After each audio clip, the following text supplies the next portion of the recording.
What does it mean to be a dreamer to me? Adjust the sound of it. Don't you hear the passion in there? Dreamer. A dreamer chooses faith A over dreamer fear. is someone who decides to make a positive impact on everyone's life, just so that America can see It's that just, we have I a don't lot know, within us. it's something not everyone will experience, and it just means I'm fighting twice as hard to get something some On people top of take that, for and in spite of granted. that, it means resilience. It means strength. It Well, means continuing to push. I'm not gonna pretend that even being a when you dreamer don't is want easy. to. My dream is that people's dignity will be respected and that people will have opportunities It to means be successful having your no matter family what on they your look back, and it means your family having It your means back. instead of getting down, instead of getting frightful You about what's dream happening. and you have a passion for whatever it is that you are fighting for, you're interested in, It and means you supporting don't your stop. fellow Americans, no matter who they choose to believe in or It not to means believe being in. part of a community that is so incredibly diverse that you don't know where to begin when it, It comes means to that the no matter your stories. social class, you will be respected and that the talent that God gave you will be able to be My polished dream? and bloom wherever you That's are simple. in our country. It's that we don't lose our very best and My brightest. dream is to open a non-profit organization to help young immigrants find ways to attend college and become more a part of the College? American fabric. I didn't have that hope in high school, so I want to give that to others. You know, a lot of people have the idea that undocumented youth are delinquents, like they cause a lot of trouble in the United States. Most of But us that's not are true. becoming lawyers, doctors, educators, and we could change the lives of a lot of people. My dream is that we see how much undocumented or of a boon citizens. to line DACA recipients are. I'm talking billions of dollars of economic activity in the state My of Nebraska dream is that we alone. allow our DACA students to graduate from college and go into the workforce.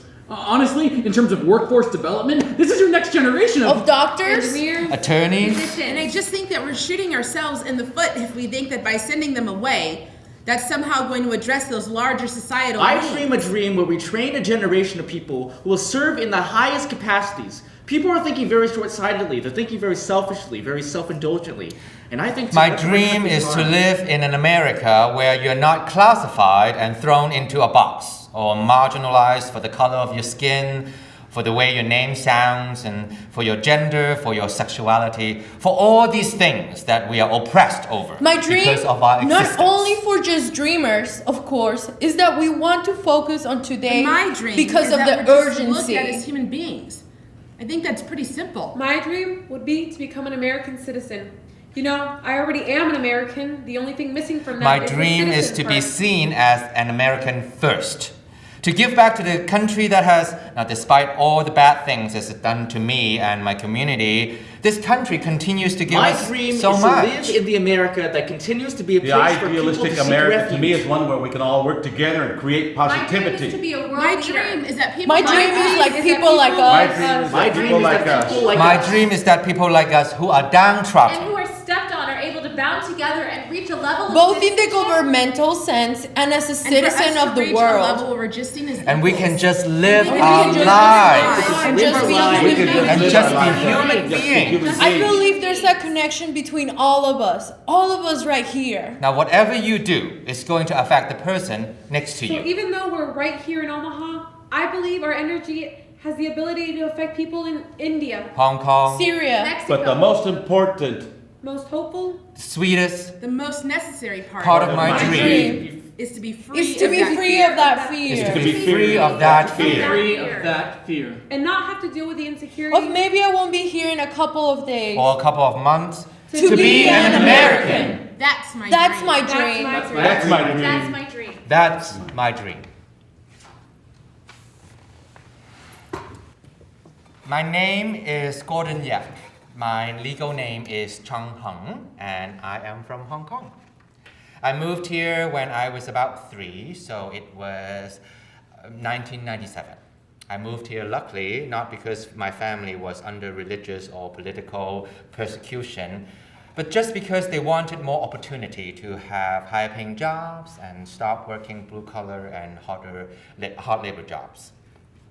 A family member and my aunt told us that there would be opportunities here and told us that she would help facilitate both the immigration proceedings as well as helping us get papers, helping us find a place, a job, and all these things. She promised a lot of things to get us to come over.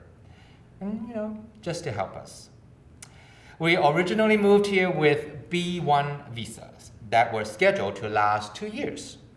When the visa were 9 months out of being completely expired, we had already been talking to a lawyer, but we tried to speed things up to say, we've got to get this done at some point. We only have 9 months left before we're in the red.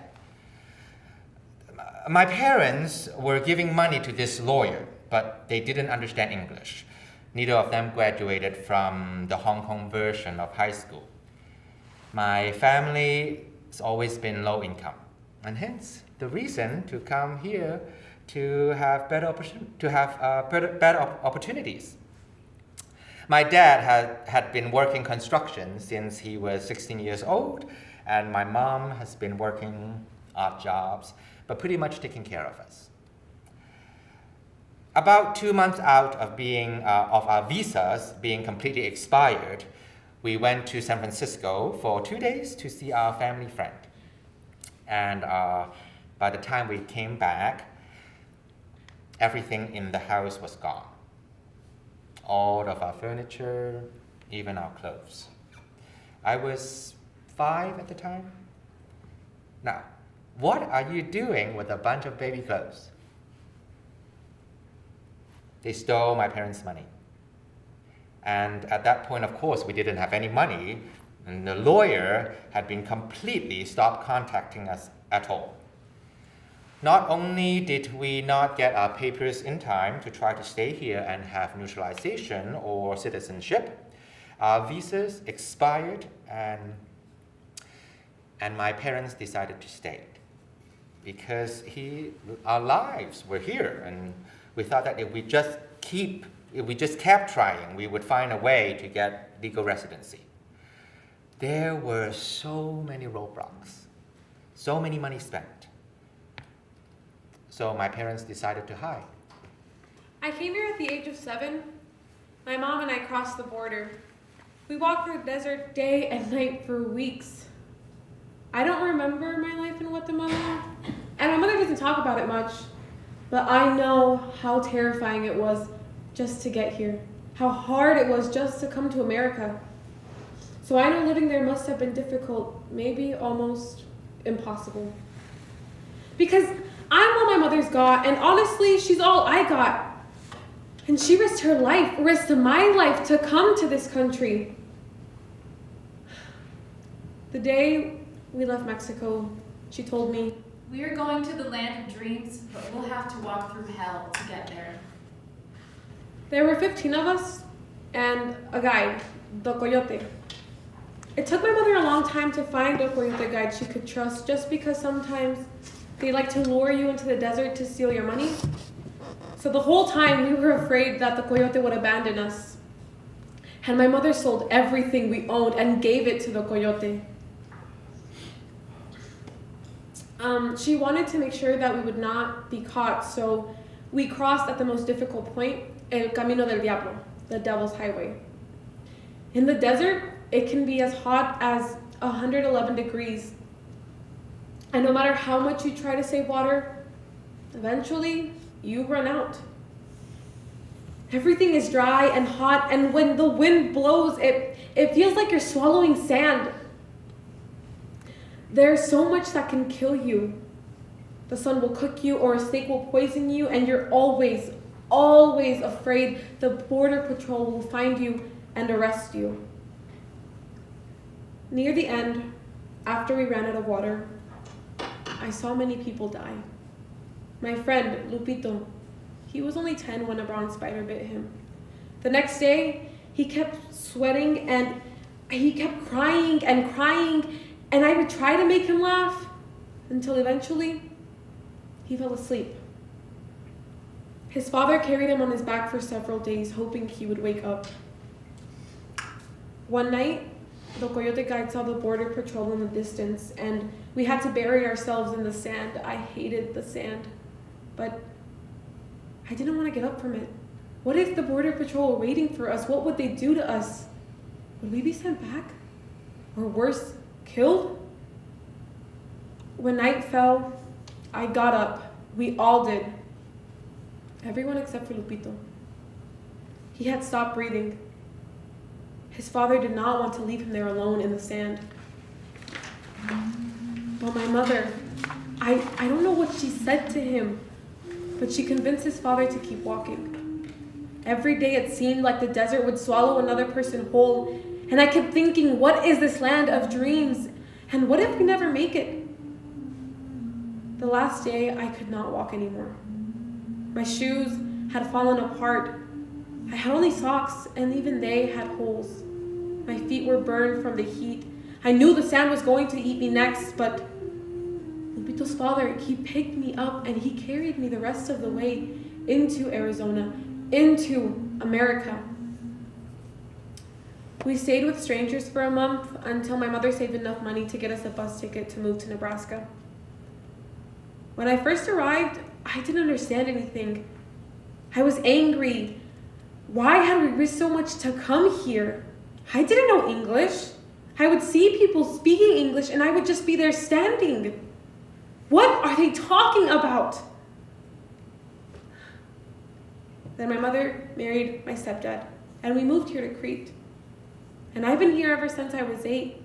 Crete is my home now. More home to me than Mexico. I don't even remember Guatemala. Hell, I'm a product of immigration. My great-grandfather came over to the United States around the 1900s on a boat from Denmark. Changed his name from Rasmussen to Roos and tried to fit in. He was a laborer. His son was a banker. My dad was a statistician. And now I am an immigration attorney.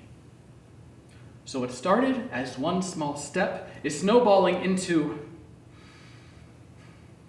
I have a family, and I'm proud of that. And I wouldn't have that if I'd had doors slammed in my face, or a wall built, or been denied basic human rights of working and living, so that's why I do what I do. Let me break down DACA for you. You have somebody who has an uncertain future, and then they have a certain future for maybe 2 years. And in that 2 years, they can go to school, they can get a work permit, they can get a job. The benefit of DACA is small, but not a very stable foundation. But on that shaky foundation, I've seen clients thrive.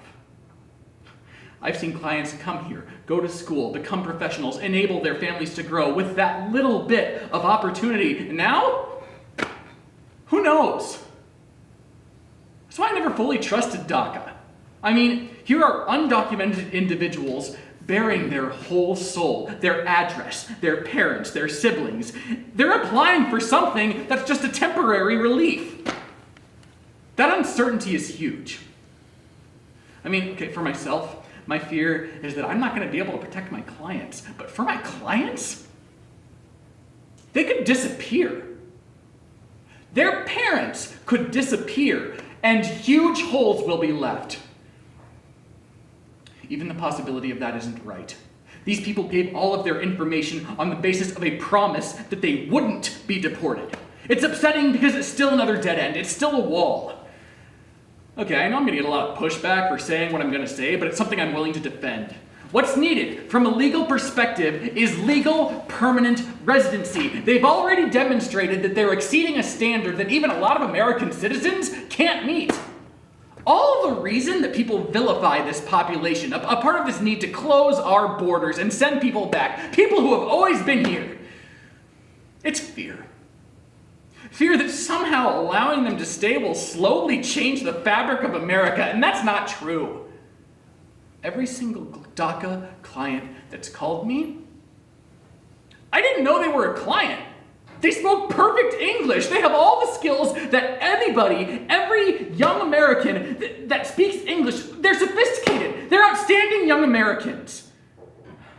There's no reason to present these obstacles in front of DACA kids. I never knew that I was undocumented. There was no tiptoeing around on eggshells. My parents wanted me to have as normal as a lifestyle as possible, now whatever that means. So they never told me until it was time for applying for schools. I told them, hey, they are asking me for my social security number, I said, I've never heard of that number. This is so weird, Mom. How come? And instead of having the talk, this was the talk for us. It was like, Yeah, son, you're undocumented. And it's going to be really hard for you. when I was growing up, I always thought that this was a cultural thing, that my parents told me to stay out of trouble. There's this thing in Cantonese, mocho, don't be loud. No matter I was going or what I was doing, my whole life, my parents were like, Don't be loud. and not just like you're a kid, you're being loud, you're yelling and screaming or playing too much, but it also means like how you carry yourself in public. When you talk to other people, when you share your story, Don't be loud. when you share your experiences, don't be too loud. When I look back on it now, they were probably trying to help me, trying to make sure that I don't say anything that I'm not supposed to say. I think they were so afraid of the police, of anyone getting involved, or who knows what could have happened. So when I was really little, I tried to be small, try to disappear. But I remember that day when it happened. It was a sweaty summer afternoon. I had just come home from playing basketball at my old elementary school. I was like 17 years old at the time. I had gotten home and it was around dinner time. But the dinner table hadn't been set yet. Now that's very weird. You know, when it's dinner time, everyone comes together to the dinner table and you have to eat together. And that's like a thing, you know, you just have to eat together as a family. The TV was on and it was loud, which is something my parents never do. Usually the TV is off when we're eating dinner unless we're all watching TV together. This was just very odd, just opening the door. My dad was on the couch. Usually he's on the couch and he just lay there until dinner. But I could see his eyes were a little watery. So I said, "What's going on?" He said, It's here. We waited for this. We didn't know. All we could do was hope. We were in the darkness for so long, but somehow the light came. Somehow, something saved us. So I said, "What are you talking about?" And he started explaining that they passed this law. It's gonna let you get a driver's license. It's gonna let you get a social security number. It's gonna let you get to school.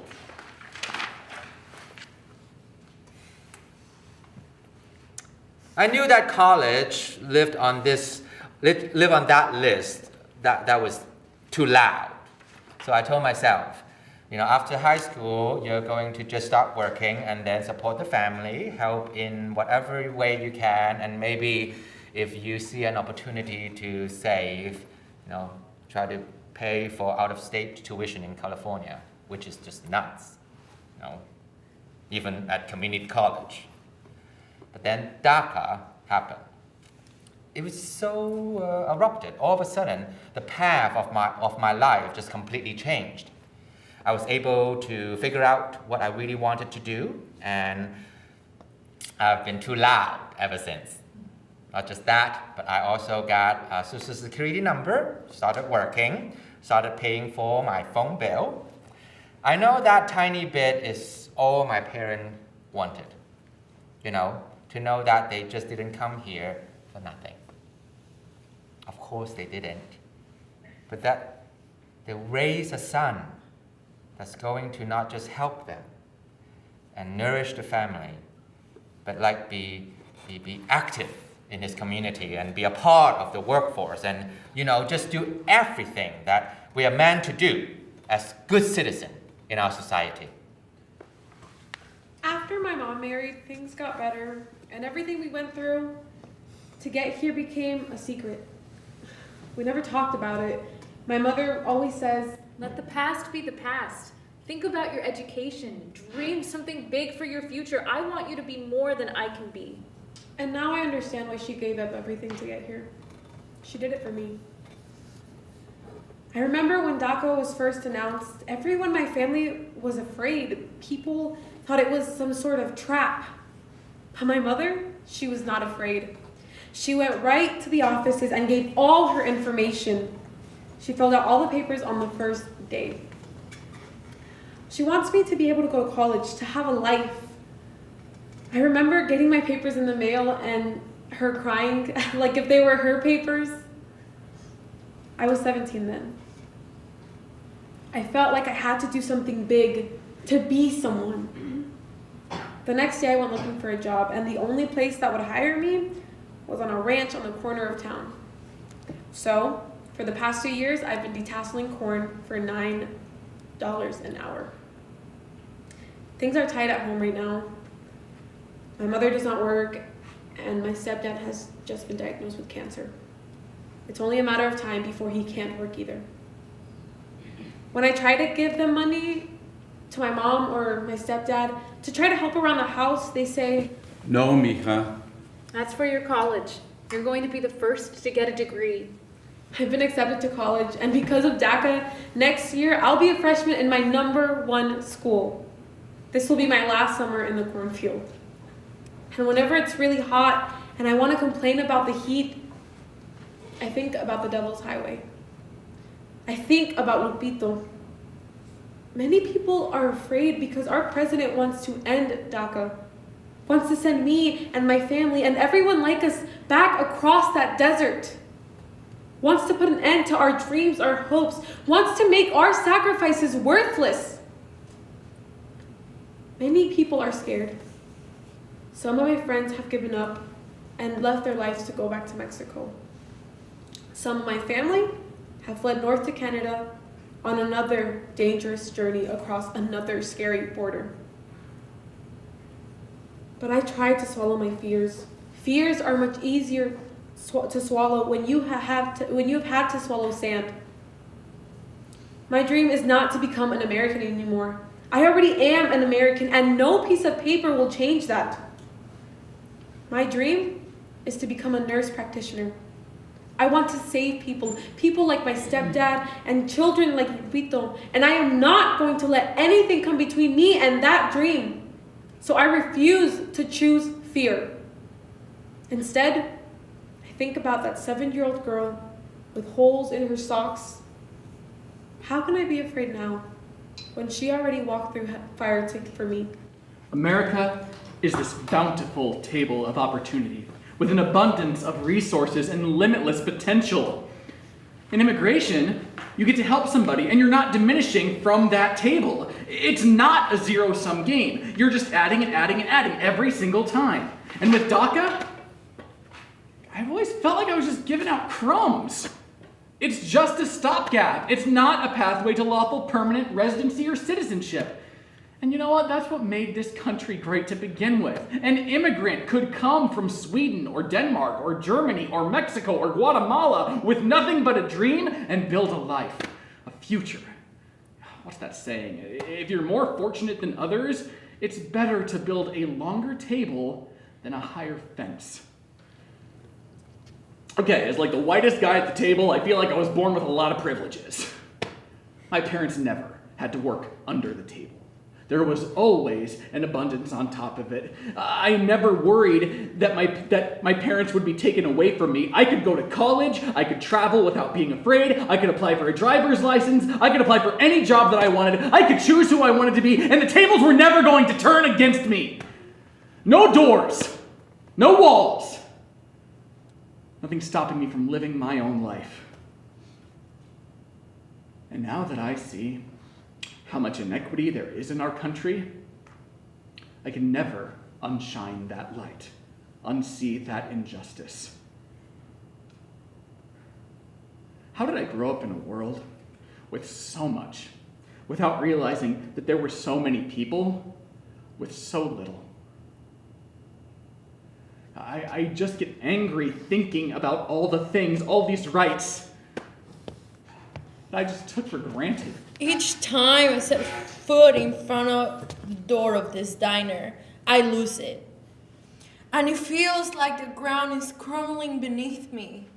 I have a degree, 2 degrees, useless political science and econ degree.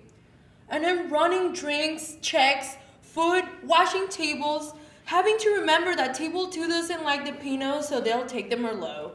Table 5 still wants the burger, but medium rather than medium well. And no lettuce, tomatoes, pickles, onions, and house sauce, and no bun, but keep the fries. But I have to take what I can get, right? I should feel lucky to work in this country.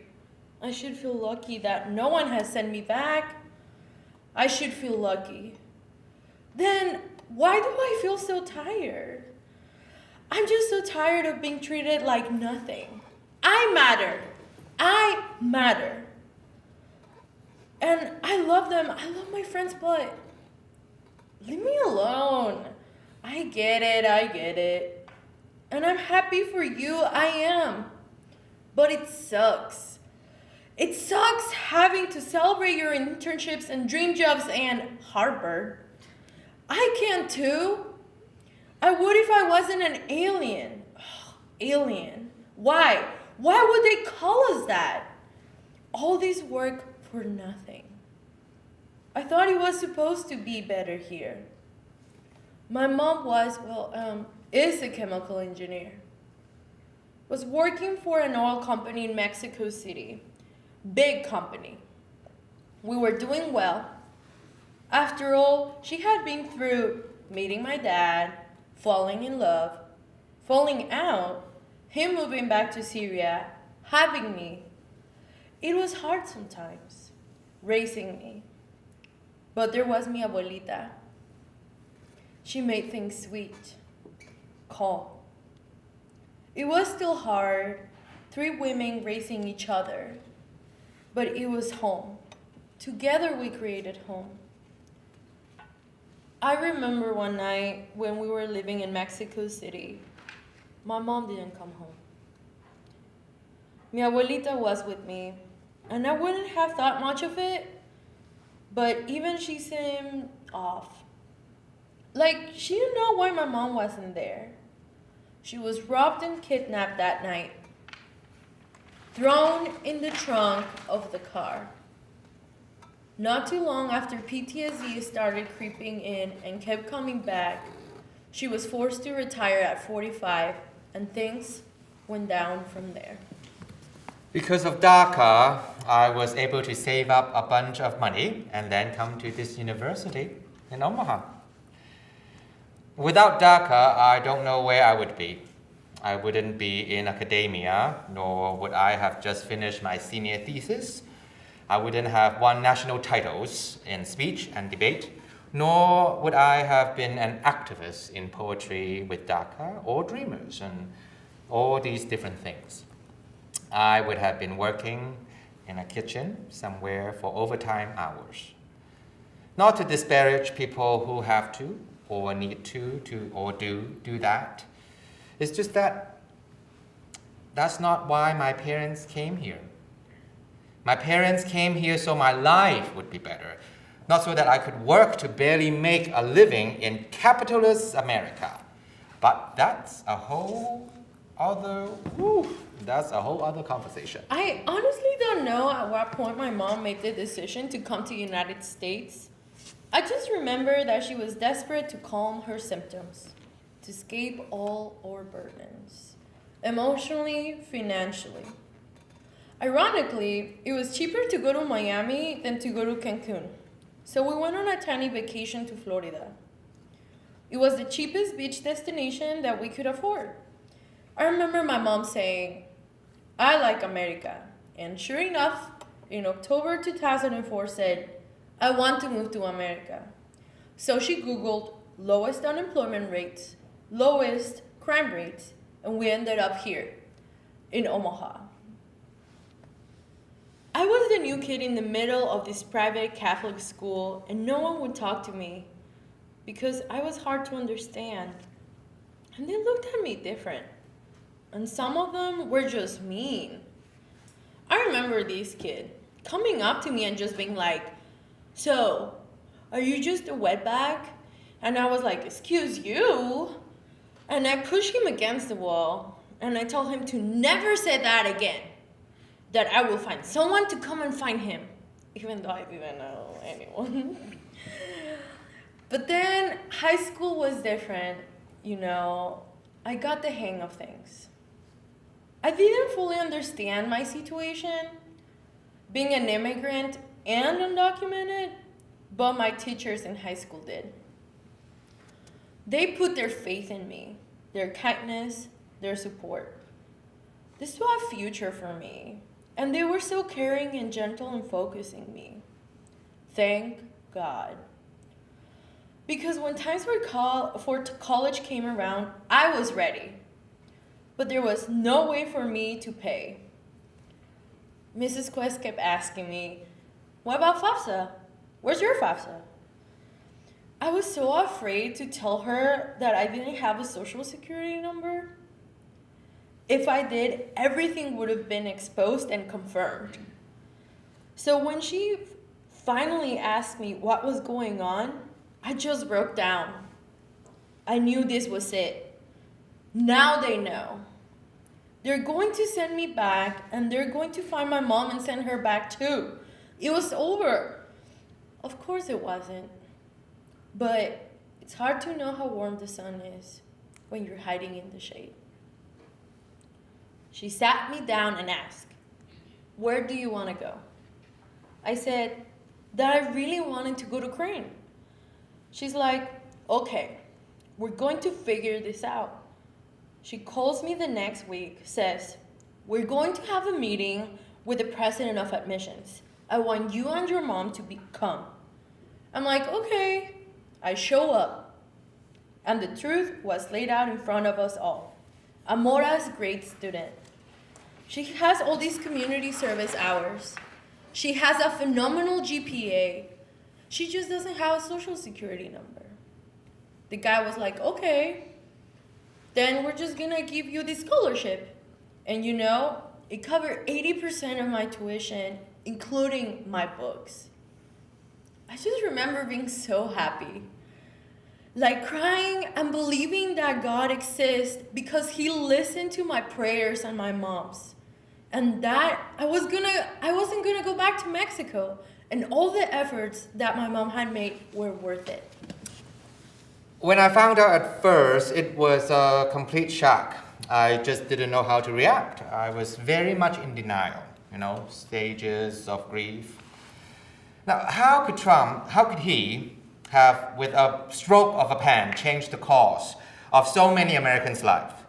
How does he have the guts to do that, or the ignorance to do that? It just didn't click with me at first, but the effect of it wasn't apparent to me until I noticed that every single time when I was in class, I would start to have these anxiety attacks and panic attacks. I would just be sitting there, listening to my professor, processing the knowledge that she was lecturing on. Then once you started talking about, okay, this is your assignment, and this is your due date for your senior thesis, and this is the next draft date, when all those things would happen, I would just, in my mind, I pop out my planner, I would be like, okay, I have to do this, and I have to do that, and then I have to make sure I don't get deported. And then I have to do this, and I have to do that. I think about this. It's going to affect my parents, and then I think about this, I think about that. Instead, behind all of that was this huge broad stroke that painted over everything in my life. Like, you might not be here in a couple of months. Is it worth it to have left mi abuelita in Mexico? And now she's gone? She should have told us.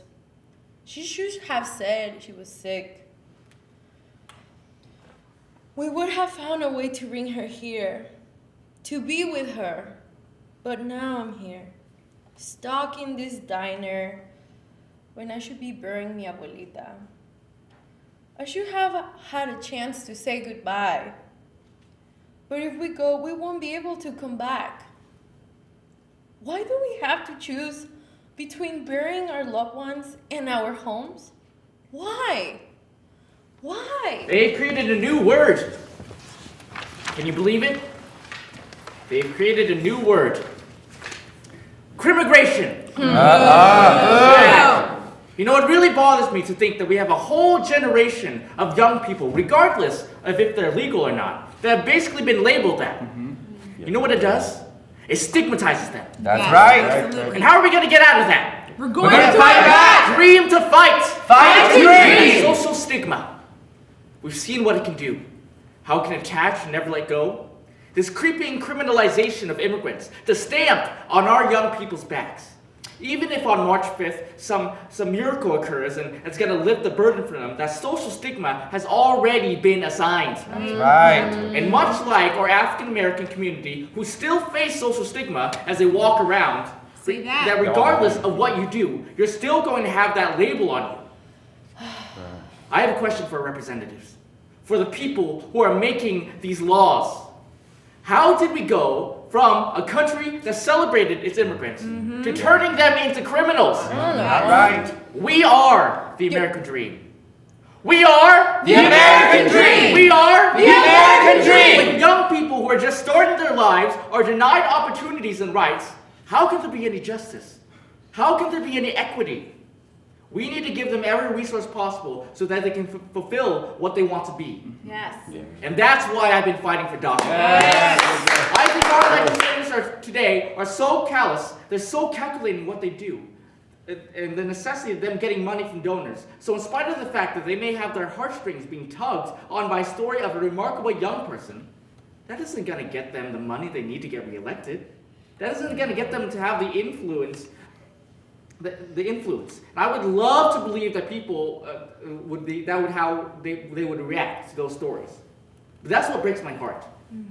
I think people take pleasure in the idea that they're going to destroy people's lives. And they're going to destroy a lot of people's lives. Yes. These days, people are wearing their ignorance as a badge. Tell me about it. And since I say they want to wear their ignorance as a badge, we should wear our culture, Yes. our identity, Yes. our stories as a badge. Yes. Undocumented. Unafraid. Undocumented. Unafraid. And those people who are wearing their ignorance, they don't care.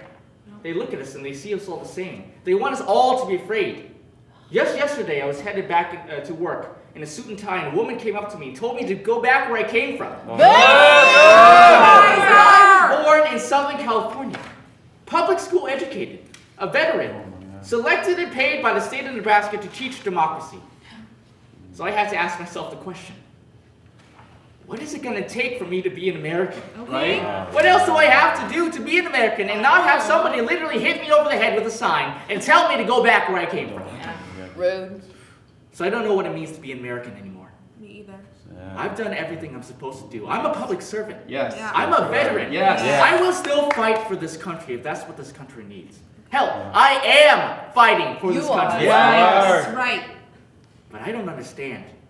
I don't know what more I have to do to become more American. But I do know one thing. I'm here to stay. Yes. Here to stay. Here to stay. Here to stay. Now don't be too loud. No matter how much you worked to make sure your society better as an American, just doing things like paying taxes and respecting your veterans or doing community outreach in your own community, just because a piece of paper that I don't have, I may not be here anymore. Thinking about that and just having that in the back of my mind was so incredibly difficult because I just literally wasn't able to focus in class. I would be listening to, okay, this is the next thing you have to do for your homework, and I don't want you to use the word triggered, but once they would say that, that's the first thing that I would think about. I couldn't think about anything other than me just being ripped out of my life as it stands. That's been the emotional effect on me. It's been jarring, especially because I'm not used to this. I'm not used to not able to handle things. Usually I can handle my emotions and not deny them. That's also a bad thing to do, but to process them when I need to, when it's going to benefit me. Instead, it's just painted my entire world with this filter or this color of uncertainty and just nervousness. And everything is just in the air of instead of being steady and grounded. So that's how it's affecting me. And not many people think about what's like to be an Asian American dreamer. We definitely are the minority.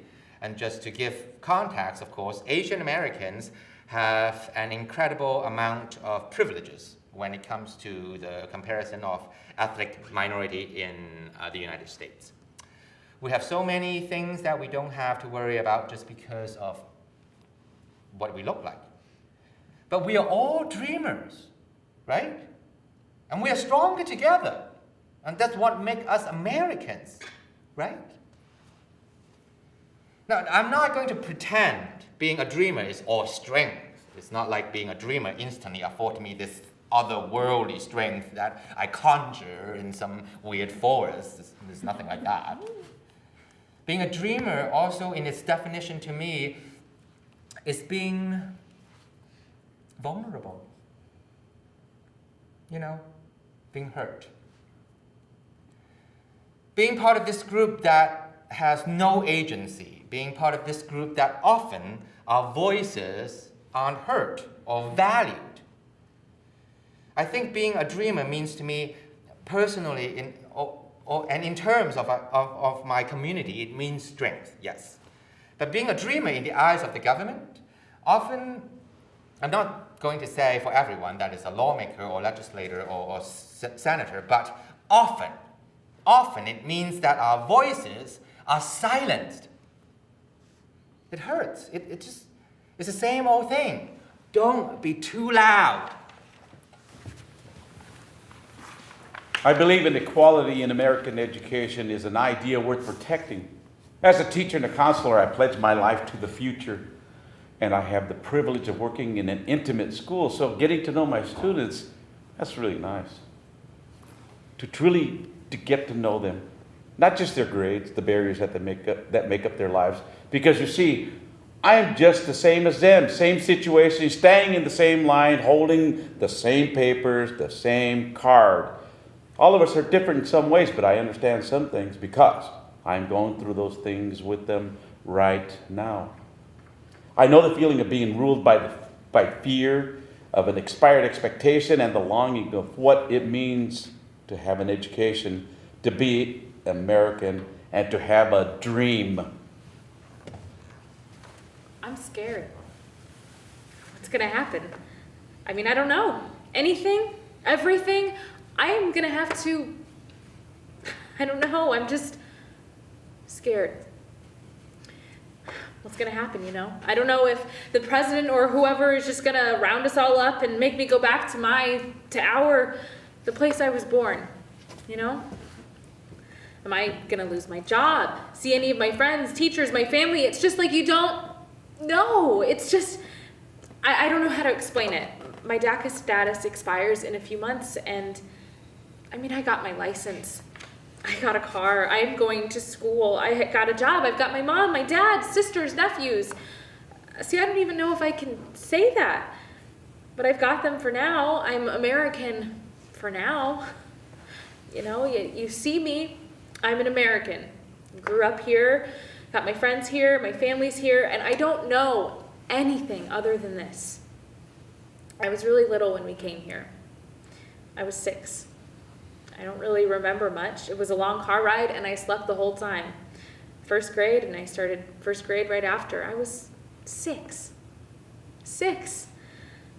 You think about it now and imagine that coming here, starting school, starting a new life would be, rough. But from the little I do remember, it didn't feel like that. I was never really made fun of or called names. Not that I remember, at least. Maybe I didn't look like all the rest of the kids, but I was a kid. Who thinks about that stuff at that age, And we were 5, 6, 7. We were all learning how to speak and read and write. And it was just like school. I liked school. I remember every Friday we would have show and tell, and once a week, the week before, the teacher would have someone, usually the student who presented last week, they would have them reach into a box and that had all our names in it, and whoever's name came out, you would do show and tell next week. When it was my turn, I had no idea what to share. We didn't have much then. We always packed light. I remember being embarrassed. My mom had this old photo. I was a baby. I guess it wasn't old then, but I remember sitting next to her and just touching the photo. I had food just all over my face and hands, just crumbs. And I was smiling, happy, so happy. So she talked to me about how that was my first birthday and she had made jamoncillo de leche. Apparently, I really liked it because she said I would carry around my fudge, making crumb trails and bouncing around to the music. Then I knew I had something better to share. Better than toys, I had my family and joy and good music and food. I had my culture and my heritage. I could share my home with my class because my home was here and there, Mexican and American. And that's what it means to be American. You share the many parts of who you are. So I went in that Friday with my picture, hoping I'd be able to tell my story like my mom did. As we filed into class, I remember the other kids were acting kind of strange, like real curious, you know? This one boy turned around and said, "Is that your mom?" And I was so confused, but excited when I looked up and I saw my mom standing there with a smile and a big pan of fudge to go with my picture for show and tell. Yeah, I've been here my whole life. This is my home. This is the only place that I've ever lived, shared. I'm 23 now, and I wish I could explain just the fear. I just need a second. You know, I don't know what people are like in Hong Kong. Nope. I don't know anything about Hong Kong culture. I don't know anything about the music, nor do I know anything about the theater there. I really don't know anything about Hong Kong other than where is it at, how to spell it, or how to write it in Cantonese. You know, because I am an American. The only thing missing is the citizens part. My dream would be just to be seen as an American first. I want to give back to the country that has, now despite all the bad things that is done to me, my community, and my family members, and my brothers and sisters, but it continues to give us, to give to us that, and to continue to be a place for people to seek refuge. You know, the idealistic America to me is one where we can all work together, create positivity, and be world leaders. Now that's my dream. My family's been here since the late 70s. Southern California is where my brother was born. In fact, he's a U.S. citizen. He's older, actually. See, around 78, my parents moved up to Southern California and had my brother. And along with him came fear. Fear of not having documentation, getting sent back to Mexico.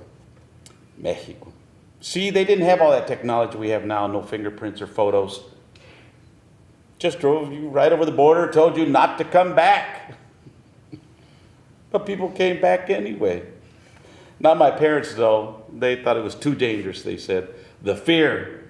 So I was born in Monterrey, Mexico. Monterrey, Mexico. I was 6 years old when my parents decided to come back to the U.S.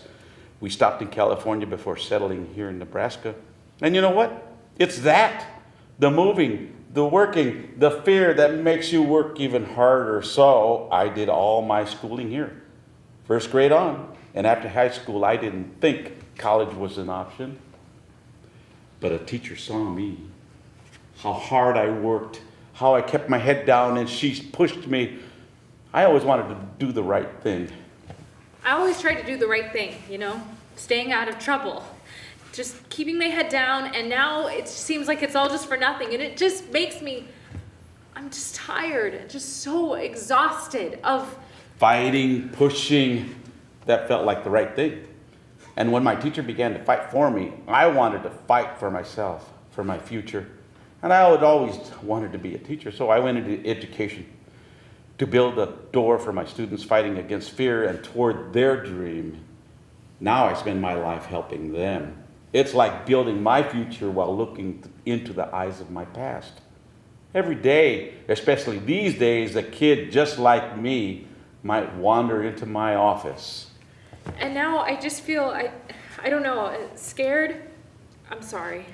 Sorry for what? Sometimes when I think about it, I feel scared too. You do? Yeah, that feeling like you're working and you're trying to prove that you're not here to cause issues. You're here to help. Yeah, that's what it feels like. And I just wish they could understand the fear that we feel. It almost seems unfair because I've done everything right. I've gone to school. I've gotten a job. I pay taxes. And still, all the doors are closing. And I just feel like no one will ever understand just the pain. I mean, I've helped others, and it's just like a slap in the face to not be able to call myself American. I don't get into trouble. And there are people who choose to do all the wrong stuff, and it just seems like they're ahead of me all the time, and I just wish that they'd understand that and give us a chance. Vanessa, I'm glad you came in to talk with me today. I wish I could tell you that things are going to get easier. I came up in this time before DACA, and I didn't know how I was going to make it either. I lived with that fear for so long that I started using it as a reason to not try. But God works for us sometimes, even when we're working for ourselves. You know, I managed to get my master's degree. With God's will and some private funding, I climbed the educational ladder. But even with all that, my education, the only job I could find without citizenship was working in the meatpacking with my father. I felt like I had been slapped in the face. All that hard work, and then nothing, but I had a lot of people motivating me. And I'm here, and I know you feel alone, but you're not. There are a lot of people here motivating you too. But what if the same thing happens to me? What if I graduate and I can't find work or afford college? Or what if I'm deported in a few months when my DACA status... Well, I used to think like that every day. I used to sit in that fear, and I became bitter watching other people get ahead of me, watching people waste their opportunities. I was so confused. I felt like you. I was doing all that I could while my brother, the one who is a citizen, my big brother, just got lost in the world of drugs and alcohol and abuse. He caused so much stress on my family, and I could barely do anything to help. To this day, there's a feeling that haunts me when I see my parents cry. There's anger, and I tried to work on that because I love them and I love him, but I don't tell him that. And I can remember how hard my father worked, always touching his hands, burned with scars from years of working in that meatpacking factory. And I bet your parents work hard too. Yeah. Yeah, I can tell your parents are like mine, not too quick to say those words, I love you, because they were busy.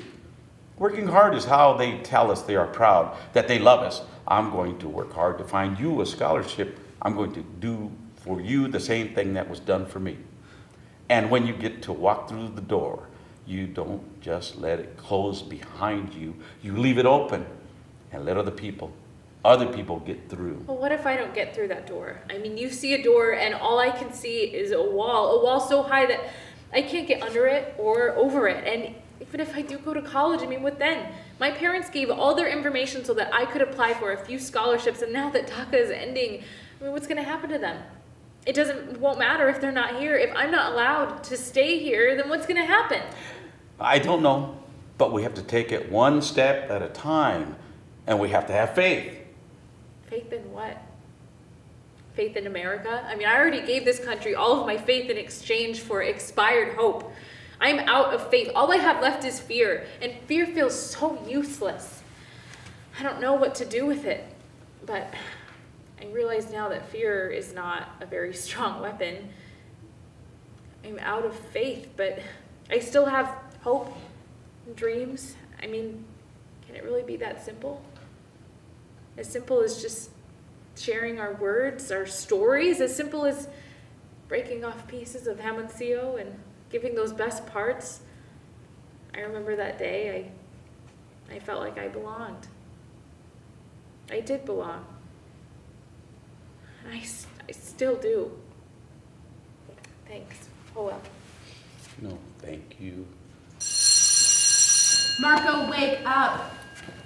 Sylvia, did you have your coffee this morning? Come on, y'all, you know the rules. Class starts when that bell rings. There's too many heads down. What is going on? Why is everyone so tired today? It's 7:40 in the morning. Hell, I want my head down too. These kids are not your everyday high school students. This is an advanced English as a second language course. So these kids, yeah, they're not up on Facebook. They're not up on Snapchat until 4 o'clock in the morning. Instagram's not cute. They're not texting their boyfriends and girlfriends. My students, they're teenagers, but they're not dealing with teenage problems. You see Marco there? He sits in the front of the class, not because I put him there. On the first day, he asked me to come help him stay awake. He works every night from midnight to 6 a.m., cleaning office buildings to help support his family. His shift ends and he's at school every day at 7:40 a.m. And he's coming to me after class asking me time and time again, How could my vocabulary improve? How can I get better? So for extra credit, he writes stories about his office where he cleans. He imagines what the people do during the day. And that's just one of my students. I try to remind them that they're teenagers, to have fun. But my students, no. They're all business, all the time. Ready to work, and they want nothing more than to be successful. Come on, y'all. Heads up. I know that you just heard the news DACA is ending on March 5th. I can't imagine what you're feeling.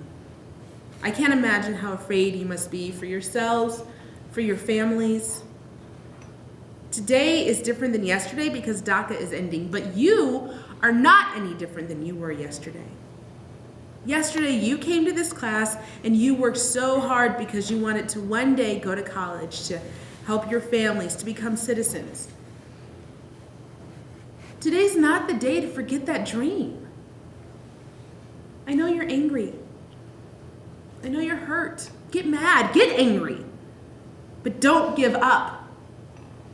All of you have worked so hard to learn how to read, how to speak, how to use your voice. So now it's time to use it. This was an English class yesterday, and it is still an English class today. So everybody, get out your paper, get out your pens, because every day we are going to write one letter. This is what we can do.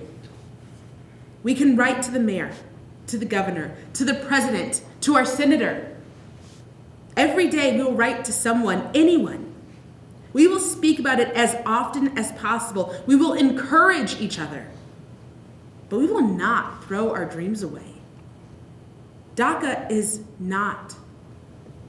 It's not just a piece of paper or a piece of legislation. It's been the glue that's held our neighborhood, our families together. So we will share our stories. Yesterday we were dreamers. Today, we're still dreamers. All of us. My dream is that people like us who are downtrodden, who are stepped on, are able to band together and reach a level of citizenship. Reach citizenship in both the government sense and as the citizens of the world. My dream is for us to reach a level where we are seen as equals, and we can just live our lives and just be human beings, and not have to deal with the insecurity of maybe I won't be here in a couple of days or a couple of months. That's my dream.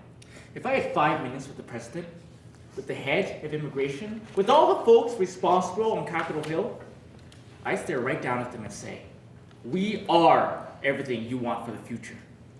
People who are ambitious. People who are intelligent. People who are going to be loyal. People upholding the values and the structure of our society. I wish they could understand the fear that we feel.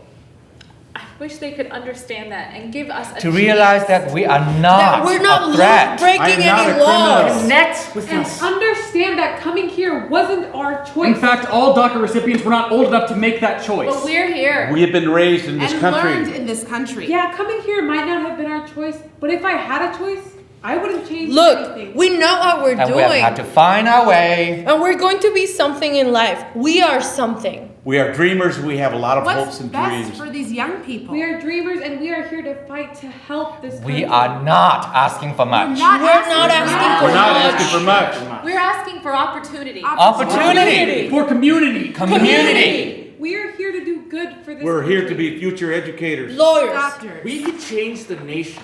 And to take that away from us, it just wouldn't be fair. So what I want to say, keep your minds and your hearts open. Your decisions really do affect our lives. We've worked hard to get what we have. So just keep an open mind, because we're people too. This is the only home that we know, because we're here in the United States just like any other American citizen to make it a better place. 立足共和之地，敬起你平之旗，於此誓言法中，與全主允我全國萬眾憲政一齊，容享自由與政治。 Justicia para todos. We are dreamers.